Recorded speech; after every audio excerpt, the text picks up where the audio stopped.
to be radicalized, look at photos and videos from the past. See what your country looked like.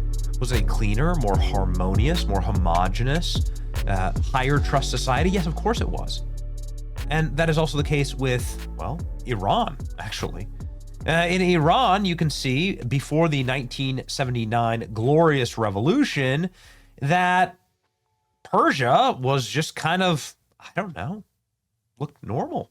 Looked like people were having a great time. It was actually a very prosperous, very happy and thriving country.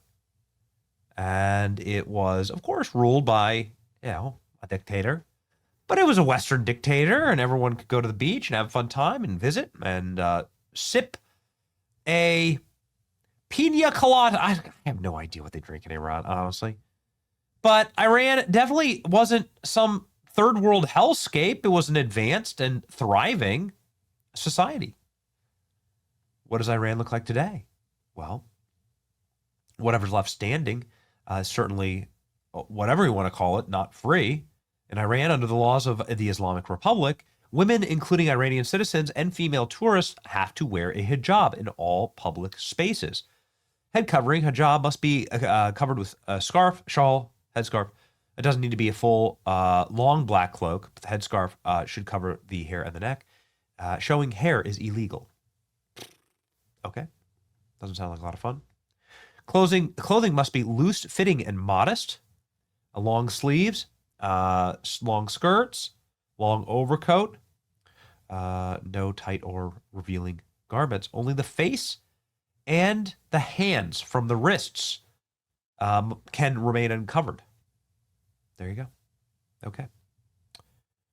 So let's go ahead and see if those rules apply to the people who are responsible for upholding those rules, right? The special Iranian military regimes. The Quds Force, run by a guy named Soleimani, right? Soleimani is a man who was a very feared Iranian general. He was yeeted by President Trump in his first term. And now his niece lives not in Iran, but in America.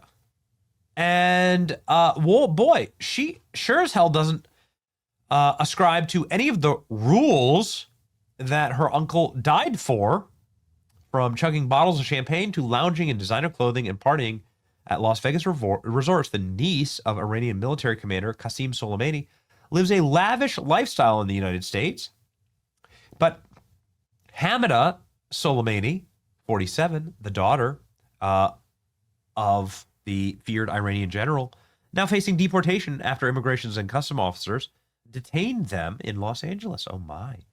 The women have had their green cards revoked after the U.S. Secretary of State Marco Rubio accused them of celebrating the deaths of American soldiers and Donald Trump's ongoing war with Iran. The mother and daughter documented their glitzy lives and now deleted social media, posting enviable snaps and opulent holidays, expensive cars, and stylish parties. Isn't that funny? Somalis do the same thing, by the way, when they're here stealing our tax dollars. Look at this. Here is the daughter of the most feared general in Iran upholding the Islamic State. Yikes. Here's the mother dripped out in Louis Vuitton. Oh, no. And gold. Look at that. Oh, my. Oh, no. Here's the daughter with a half-drunk bottle of Barefoot wine in a provocative pose in Las Vegas. Here's the mom in what looks like a G-Wagon. Again, dripping in Louis Vuitton. Here's Uncle. Having a great time. Yeah. Posh pets. Snaps. Exotic snaps. Going to the gun range. Going to the music festivals. Oh, boy. Living in expensive housing. Yeah. Holy moly. It is ironic, I guess you could say, that every single opportunity that anybody has to leave Somalia, they come to America. India, they come to America. Iran, they come to America to enjoy Western sensibilities while still pledging allegiance to the third world shitholes that they leave. It's something that's really starting to piss me off a lot. And I'm glad that Marco Rubio is finally doing something about it. Marco Rubio saying, I am revoking the green cards of these people. They can go back to Iran. They love it so much. She has also been an outspoken supporter of the Iranian regime, celebrated the attacks on America, and referred to our country as the Great Satan. This week, I terminated her and her daughter's legal status. They are now in ICE custody pending removal from the United States. The Trump administration will not allow our country to become home to foreign nationals who support anti-American terrorist regimes. Well done. Good. Can we do 100,000, a million more? Because I assure you that the Somalis in Minnesota do not like America. Tyler Oliveira just had a banger out on his channel. You should go check it out, where he goes and interviews the Indians in Frisco, Texas, which has just been completely taken over by H-1B scammers. And every single one of them, to a man, says they'd rather be in India. Well, we should give them their dream. They're here to scam. They're here because they hate our country.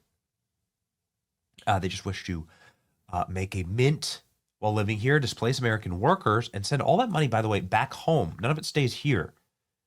We have to keep them here because they're good for the economy. No, they're not. No. ICE custody now, pending removal. These are the relatives of Qasem Soleimani.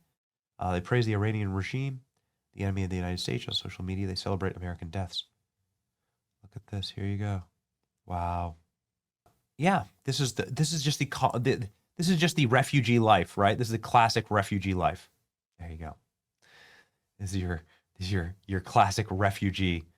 Please help me. I'm so oppressed. Goodness gracious. Yeah, amazing. I think it was Laura Loomer. Who actually outed both of them for living here. Eye on the Western culture, dripping literally in Western luxury. I'm willing to bet the families of our enemies live great lives in America. They do, actually. Osama bin Laden, all of his relatives lived in America, having a great time in New York. It's true. Sharia for thee, but not for me. The Islamic regime rapes, mutilates, and massacres women who can't escape.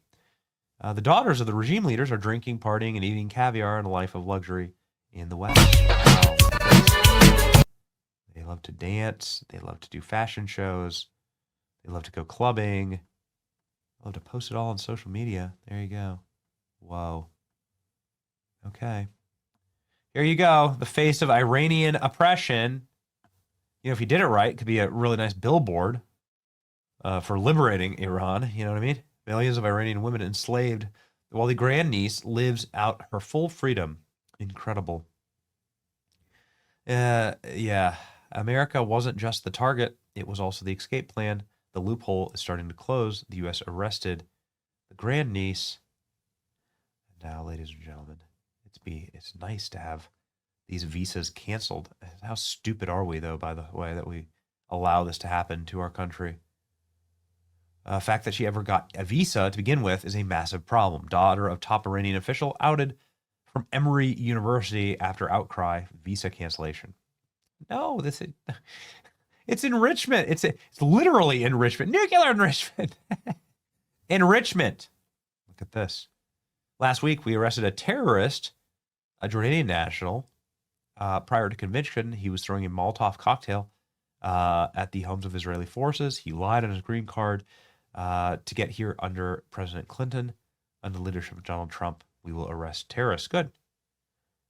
Can you please do more? The son of Iran's former ambassador to Venezuela covers his expensive Porsche at McDonald's to celebrate Easter. The children of the regime live lavishly, while Iranians survive on just pennies a day. Look at that. Oh, wow. Looks like a real religious extremist here. I mean, there's too much to say about this, right? Like, I also don't think I think this culture is garish and disgusting as well. But don't enslave enslave your people in third world caveman customs and then come here and drip yourself out and thought yourself and whore yourself out, get drunk every single night and go to Vegas, right? And do the EDM concert. It's gross. It's gross. And it makes you really wonder, does anybody actually believe any of this stuff? It's just the oppressors and the oppressed in this life. The goal should be to liberate as many people as possible. It's your boy Benny. Like, share, and subscribe. See ya.